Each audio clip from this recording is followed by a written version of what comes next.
But outside of that, you know, the reality is, man, unless I get a film situation, they got new cats that are, you know, the hot cats right now. You know, so it's like the music industry, it's like the sports. When your time is right now, Donovan McNabb is, you know, it's a wrap. Right. You know, at one time he was the man. You know, but Michael Vick is the man now in that same spot. Right. Michael Vick may have 3 more years.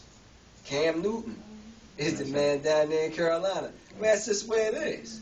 You know, in basketball, you know, the Oklahoma City Thunder, they got a whole squad of young cats. Oh, yeah. Kobe right now, he's still the man right now, but it's like the Lakers, I don't know what they're going to do this year. You know what I mean? They got rid of Odom. I'm thinking, look, y'all got to get somebody in there quick now. Y'all, I don't know if y'all going to make it past the first round again.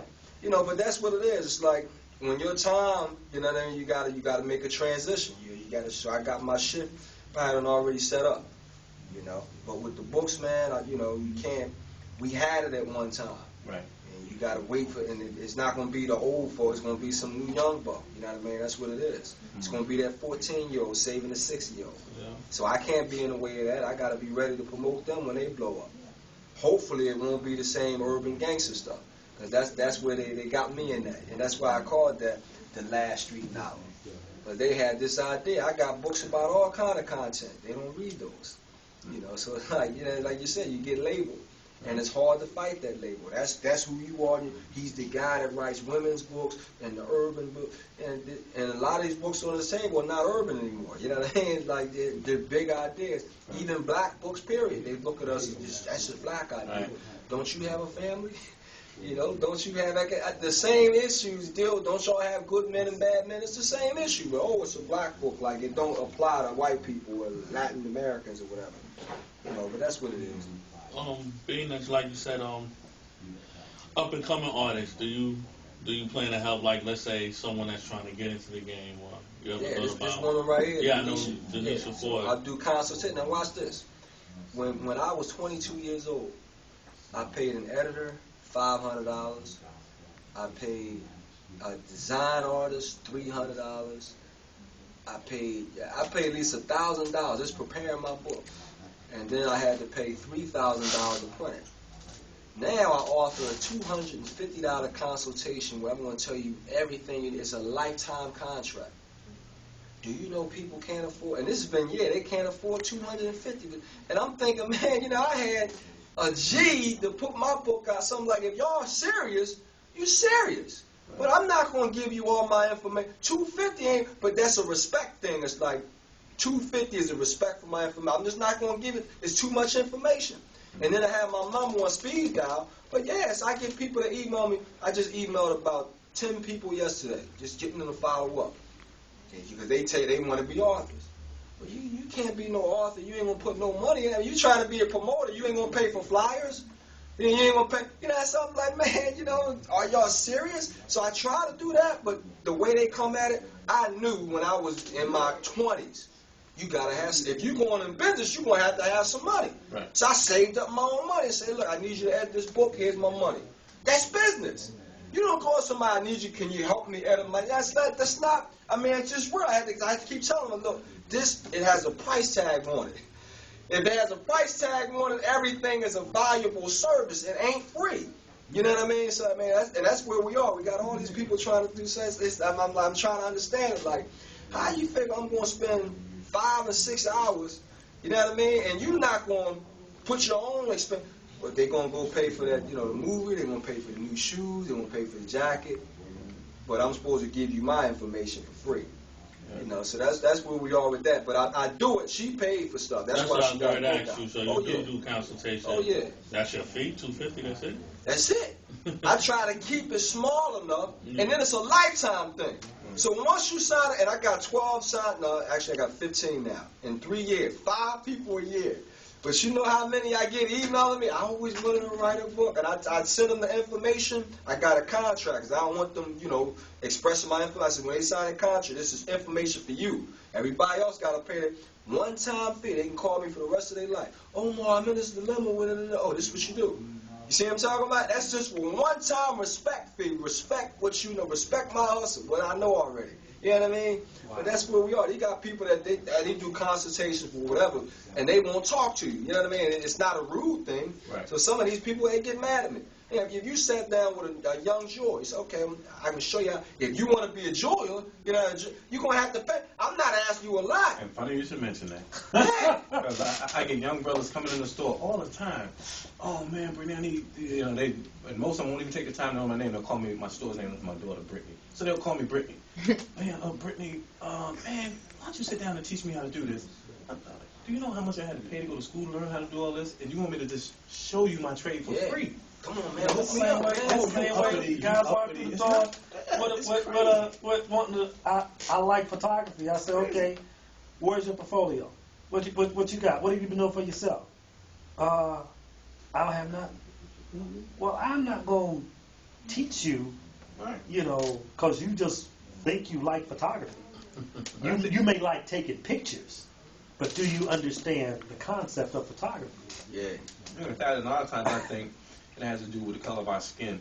Because I'll ask someone, I say, now, if this was a white jewelry store, would you walk into and ask a white guy the same thing that you asked me to sit down and come in here? Can I come in and show me how to do it? You go on Zales. Zales. I mean, we get it all. Like everything. I get everything. Yeah. You know, it just, and you sit down and try to talk to the young brothers, and it's in one ear out the other. You know, they leave thinking, you know, oh, you think you better than man. It's not that. It's that I can't teach you my trade for free. Yeah. You know, I can't. Yeah. I can't. This is my trade. That's exactly it. We live in. So I got 20 years, and she want me to give you 20 years, and I'm thinking, if I do that, do you really value it? You know what I mean? Do you really value it? If it, you know, because that's why I set up there. I already knew that. And this was 20 years ago. I had to pay for editors. I'm not going, and I had editors, man, that didn't take me seriously. And I said, look, I got my book right here. And I called back up. How many pages you? Well, I read the first couple pages. Yo, give me my book back. You know what I mean? I'm paying you. You read it. I gave it to you 8 days ago. You read the couple, you know. So if I come to you and say, make this chain for me, I come back the next week, I ain't really get a chance to, hey, man, look here, man.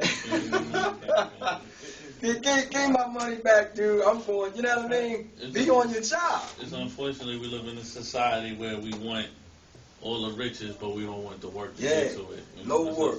That's just the plain and simple. Because like you said, a lot of people will come up to me and be like, well, how did you do that? And boom, boom. I want to do what you do.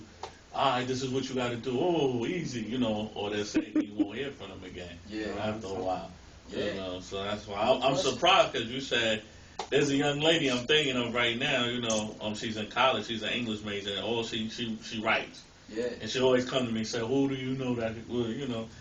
And a couple of people that came to the store, book sign, I send them to her, and she say, nah, they wanted $2,000 for consultation or something. I'm like, wow, I didn't know, you know, it was that expensive. Yeah. And, you know, she's a college student trying. And when you said $250, I was like, wow, I got to give her your number, like I'm going to call her. Because I said, wow, you know. Yeah, I got 2 pages of free information. I sent them just the basics. This is what you need to know. It's like having basic jewelry. Right. You know, it's not my inside, but this is what you need to think about.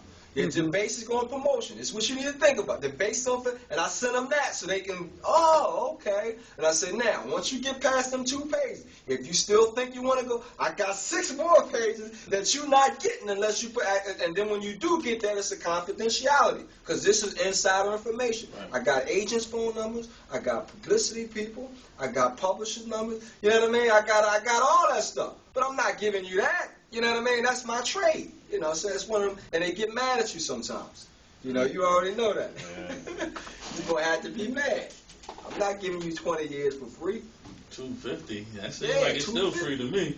15 people, man, and $250 still 3 seems years. like free. They can't even do that. And the ones who pay for it, man, you know, I go through the ropes with them. $250 a week on Starbucks, so, you know. Yeah.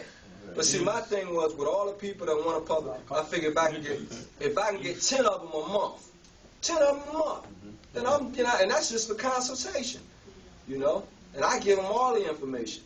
But you know, that's what it is, man. That's what it is. But yeah, I can't keep doing that. So I got a new hustle that I'm putting together right now, and in fact, I'm solidifying it right now for 2012.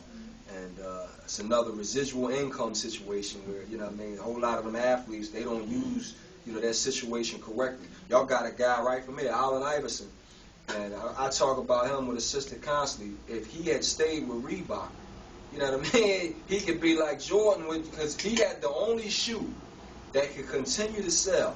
Outside, everybody else get a shoe for 3 years, and then nobody wear them anymore. Well, he made himself unmarketable. Yeah, he Keeping did. it real and tattooing Attitude, his neck up, personality. His friends selling drugs and all that, and doing all the stuff that he was doing. Yeah. You know, we have another athlete from here, Pernell Whitaker. He could have been the biggest thing, but he refused to learn how to talk properly, refused to stop going into clubs and hanging out with Bruce Smith, getting drunk and all that stuff. He was pound for pound the best athlete in the world for a minute. 6 times. And just refused to. And people don't even remember him. Yeah. You say All we remember him for now is going to What's his name again? Sweet Pea. All you remember him now Pernell Whitaker. is That was going my to court. man. Yeah, court. Going to court for the DUI, and then the judge locking him up, and he got cocaine I don't in think his he pocket. never lost a fight, man. Looking at, No. I think he probably lost to Phyllis Trinidad. That fight, But he was out by then, Yeah. But I didn't think he lost to Oscar De La Nah, he Hoya. didn't. I think, He beat but that I think boy, he was being so silly with Playing pulling around, pants and all that. yeah. So they were like, "We're not gonna give you the win." So we think of Floyd Yeah. Mayweather, they forget, a lot of people forget. Sweet Pea, he was the nicest thing on it. I mean, he was his own demise. How about that? He is from Norfolk. How about that? He did it to himself. But I mean, we do that to ourselves. I mean, even unfortunately, Vic is back on it, making his way back up top. But he is training now, ain't he? But just being around with certain your crowd, letting that go.